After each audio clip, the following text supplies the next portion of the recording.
Hey, welcome back. In this video, we're going to talk about JavaScript's package management system. Package management allows JavaScript code to be packaged in a way that it's reusable. You can package your own code in modules and reuse them, or you can also pull in other people's codes from a package management system like NPM as a dependency into your application. Here are a few reasons why a package management system is important, and we covered a few of these already. The ability to organize your code into files where each file is a module and each module has a certain purpose makes your code more maintainable. And then if that purpose is generic, that allows you to take that code, that module, and reuse it in other applications. Unfortunately, modules are complicated a little bit by having two formats. There's a CommonJS format, which is the original format, and then there's also the new ECMAScript format, or the more modern way to do it. And we're going to take a look at both of those.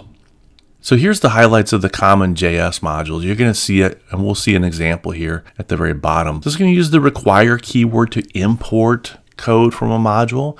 And then inside the module, you're going to export your code using modules.export. And that really distinguishes the CommonJS format from the more modern format. And as mentioned, there are a number of modules that will support the old format. But here's an example of the math function. This is our own math function that we had created a function called add. It's going to take two parameters, A and B, and it's going to return the sum of the two numbers. Now, if I want this to be a CommonJS module, I need to export this function. And here's how I can export this function. I can use the modules.exports, and I can put that function in an object here. And then wherever I wanted to use this, for example, maybe in my app.js file, I can use the keyword require and import that module. And then once it's imported, of course, I can use that module. Let's take a look at that same example now in the more modern way of doing modules. So ES modules use the keyword import to import and export to export. So that's the big difference. Require and modules.export in the CommonJS, and you'll see import and export in the ES modules. In my opinion, if you're going to create your own modules, this is the way. You should use this more modern syntax. But here's our math example again. Here's our function add A and B, and we're going to return the sum. And I just prefix it with the keyword export. And that makes that function available outside of this file. So one thing also you might notice is if you're going to have a mix of CommonJS and the ES modules, then you need to have a way of letting Node understand that this is a CommonJS module or this is an ES module. And you can see here this file, math, has an extension of .mjs. And that indicates to Node that we're using modules in the more modern syntax. As opposed to if we go back, you can see this is just a .js. Sometimes you can see this as a .cjs, and that works also. Let's switch over to our development environment and see these things in action. I'm in the video_3 directory, and here are the files that we just reviewed. Here's the math.js file, and this is the CommonJS approach where I'm using module.exports. And then here's my math.mjs, and I'm using export there. And then at the very top, I have my CommonJS app.js, which I'm using require to import that math module. And then I have my app.mjs, which is using import to import that module. So at my high level, I have app.js and app.mjs. So to run those, I'm going to hop down into my terminal down here, and I'm going to type the node command and feed it the file I want it to run. So app.js is the first one, and you can see it returns the value of 5, which it should since I'm adding 2 and 3 together. And then I can also have node run app.mjs.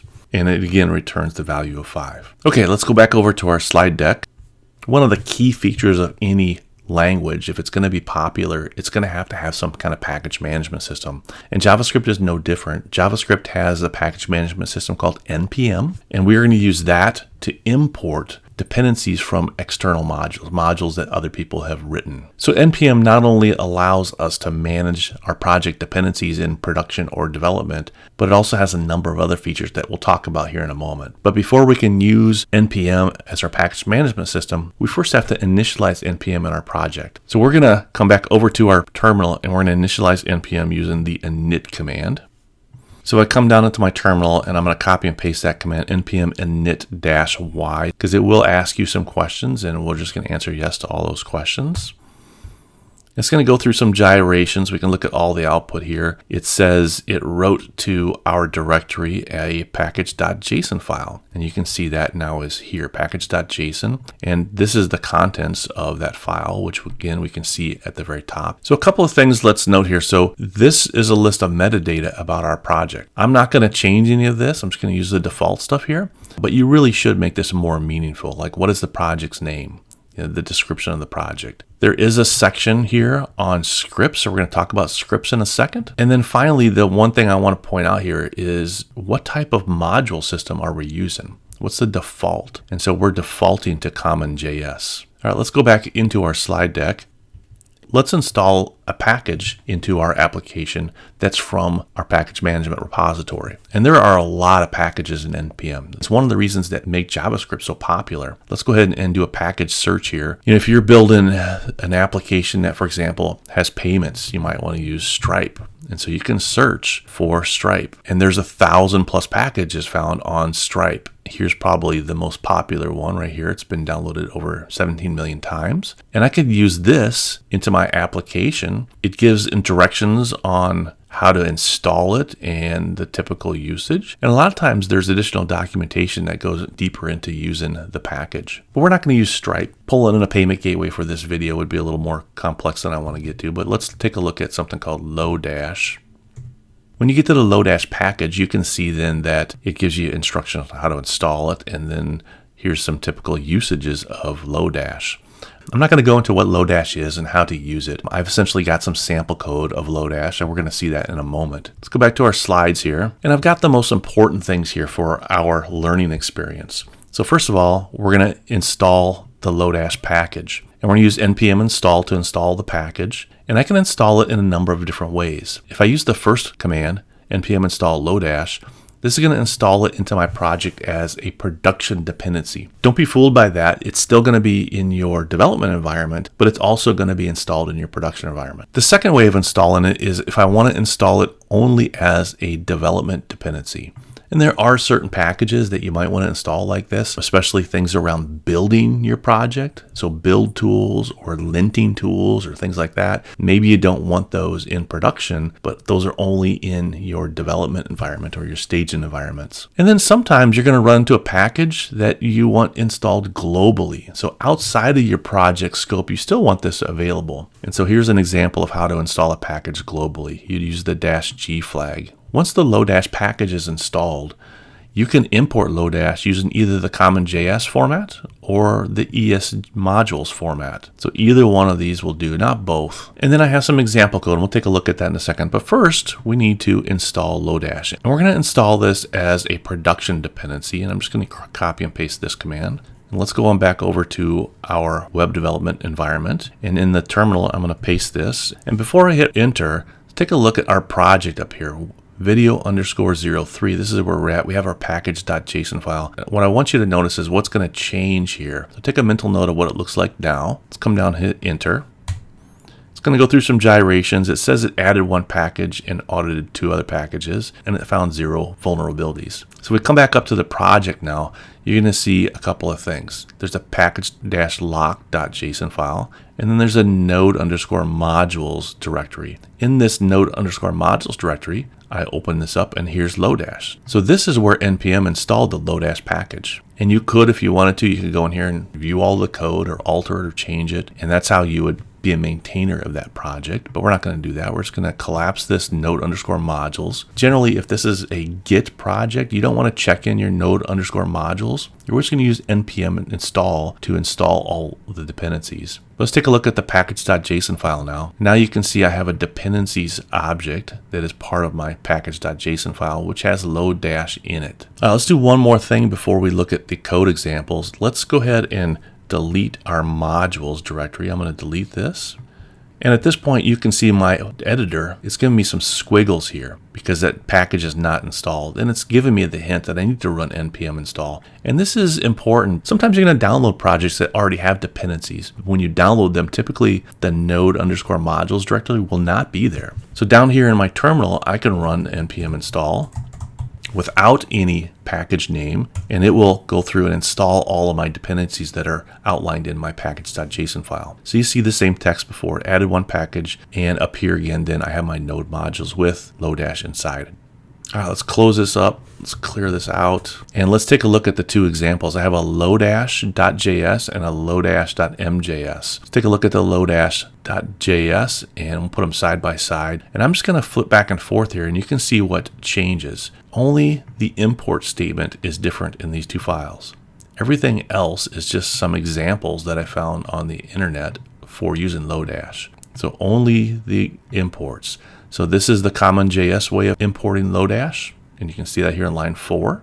And then this is the ECMAScript way of importing a module. Now if I want to run these modules, they do the same thing as I did before. I come down to my terminal, I use the node command, give it the file. So let's do the CommonJS format first. I run it, I get some output from my examples here. I can also run the ECMAScript module way, the more modern way, and I get the same output because I have the same examples. All right, let's come back over to our slides. Let's talk about scripts. We saw this earlier when we looked at our package.json file. There's a scripts object that can contain any number of scripts that you can provide. And so here's a couple of them. I'm going to copy this because we're going to just drop these in a moment. But you can see what they are. I have a script called run_app, and it simply runs a command line from the terminal. And what command it's going to run is this node space app.js. So if you recall, that was my calculator using the CommonJS format. There's also a start command, and then it's running node, and then you can see it's running the lodash example, but it's using the ECMAScript module. And finally, there's a test script that is just going to echo some string out and then exit. So we're going to run through this in the terminal, so we're going to run these commands. But first, let's go back over to our development environment, and we're going to pull up our package.json file. Here is our script. It only has the one in there. I'm going to paste in all three of them. And so now all three are accessible. So down here, I should be able to run whatever scripts that I want to run. And the first thing I'm going to run is we're going to run npm start. And that's going to be the script here in the middle. And it's going to run the lodash example. And you can see that eventually it gives me the same output that my previous lodash examples have provided. Let's try running this run_app. So if I run npm run_app, because remember, I just did npm start. Let's try run_app. It's going to give me an error because it doesn't know what the command is. And it's giving me a hint here that what I have to do is I have to use npm run and then type the name of this script. But if you recall, I didn't have to do that with start because start is a special script for npm. Let's clear this out. Let's do it the way it wants. npm run, and then I would run the app script. Now I get the answer 5 because remember, we're adding up 2 and 3. Let's try it with test. And again, you see the output for the test command. There are a few script commands like start, test, build is another one that gets some special treatment where you don't need to prefix them with that run. But if you're going to create a custom script, you may have to prefix it with the run command. All right, let's go back over to our slides. And let's talk about uninstalling packages. Sometimes you just want to try a package out. You're not really sure it's going to fit your needs, so you install it, but then you find out it doesn't quite fit your need. Now you need to uninstall. You don't want to leave those packages just lying around for a number of reasons. It's code clutter, it's extra stuff you don't want to have to maintain. But in addition, packages, if they're not maintained, they can introduce vulnerabilities into your application. And so let's go ahead and uninstall lodash. And we're going to copy and paste this top command because we installed it in our production environment. If I installed it in either development or globally, I would have to use one of the other two commands. Let's go back over to our development environment. And notice here, I still have the lodash package installed. We're going to copy and paste this. And after I hit enter, I'm expecting that that package will no longer exist. So let's go ahead and do that. It indicates that one package has been removed. At the very top, you're going to see an empty node modules directory. There's no lodash here anymore. And if I open up package.json, you can see that the list of dependencies has been cleared out. So that's how you uninstall a package using NPM.